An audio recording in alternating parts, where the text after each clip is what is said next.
It seems from talking to you today, you've been quite an active member of the Conservative Party in London and within Ashford. Yeah.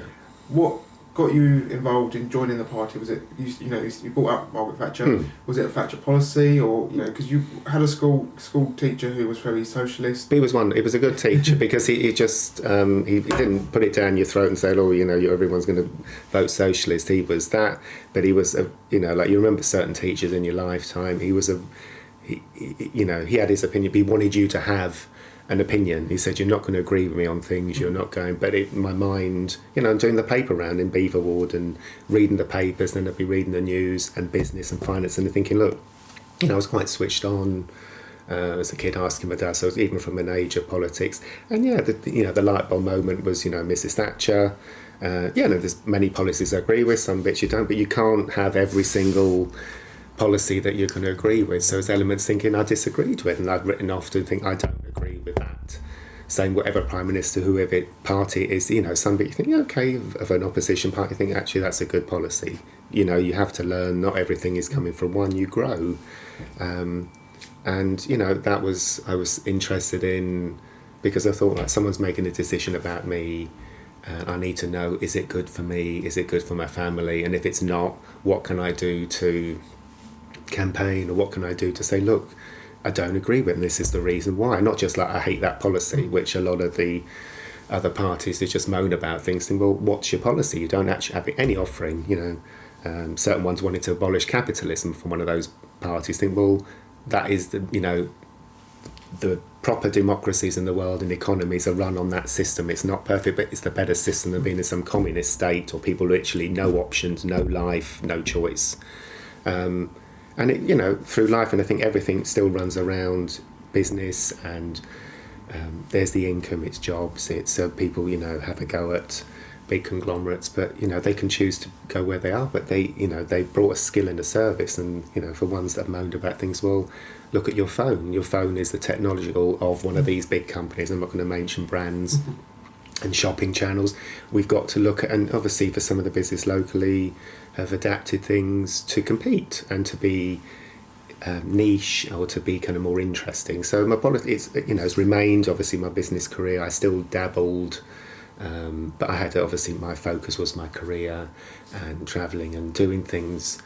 Still did the odd bit. I still did obviously mayor campaigns, European elections, national. I still got involved in that, but I didn't stand myself because I just didn't have the time. And then obviously later in time, and I felt actually more grounded. Actually, I think it's the right time for me to get involved in my 30s again properly. And then I stood when I was 40 and didn't win, but the thirst was there, and I've helped in different campaigns. You win, occasionally you lose. To help in the team, someone has to win, someone has to lose. But I still, want to be involved, and obviously been in Ashford for many years, and to get involved and to, to help. Obviously, Damien Green, we've obviously been a few elections since the Brexit one, and things have changed. We've had obviously local county elections, and obviously this time I'm standing because I feel that my experience and understanding of people, because it's. Like an empathy, but it's, people can relate and think, look, you do listen, you do understand, I do have an opinion, and what I think is the right thing, but I think that's in anyone, but you've still got to work with the team of people around you, at the cabinet and, the county council, and with other partners to achieve, because the money is, sparse and it's tighter. Things have been an awful time for the COVID thing, and it's, obviously it's great, the vaccination programme, which is leading, we're well ahead of Europe, but we need them to be up there good as well, because we've got to sell, we want to go on holiday, business to travel across, everyone's losing, and I just want to, obviously to mitigate, we want these businesses to do well, so furlough ends in September, that these businesses can come back, otherwise we will lose more in the town centre. But I can't stop that, but we can try, and obviously as much as we can control or to make it a good place to go to helps. So for politics, Thatcherite, but a belief of sound policies and financial sound, and the issues that we've had in the few years as well. And the other side, is run up the bill and you know, left a note in the box that time, you know, there's no money left. That's all they seem to do. And it's like the Tories always come in, fix it, solve it, and think, you know, and obviously people think you're going to come into power and you can click a switch and it's going to be sorted within 3 months.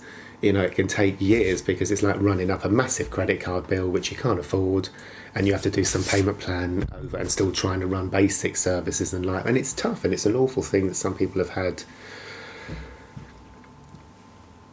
experiences that obviously, you know, whether if you're disabled or you're elderly or you've got one with children, and you know, depending on the circumstances, some people's financial circumstances is not marvellous and they're really running on a very minimal amount of money, so any change negatively is going to impact them, you know. And what can we do? But you know, you need the businesses to, you know, to want to come in. People want to shop and pay the money and do all that. You need to make it so if more jobs come in, there's more chances for people to get a more secure job, or skills if it's training at technical college, or, you know, you've got to try and do things don't come on. You know, I had a very good career, and in the end, when I was not well for a while, I was ill, I had to have an op and time out, and then the career path, everything changed.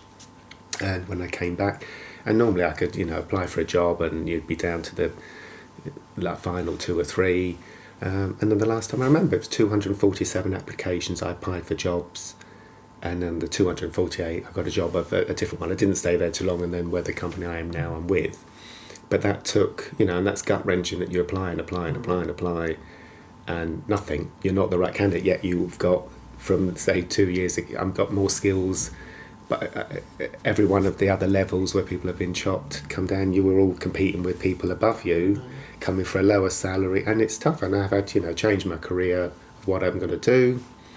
I don't want to, you know, just think, right, okay, it's tough personal time. You think, okay, I've got to make changes, and you've got to believe, like I said, that determination. Think, look, come what may, you just literally drive through and think, okay, it's bad news, man, but I'm going to keep going until I get the right. You have to throw everything at it.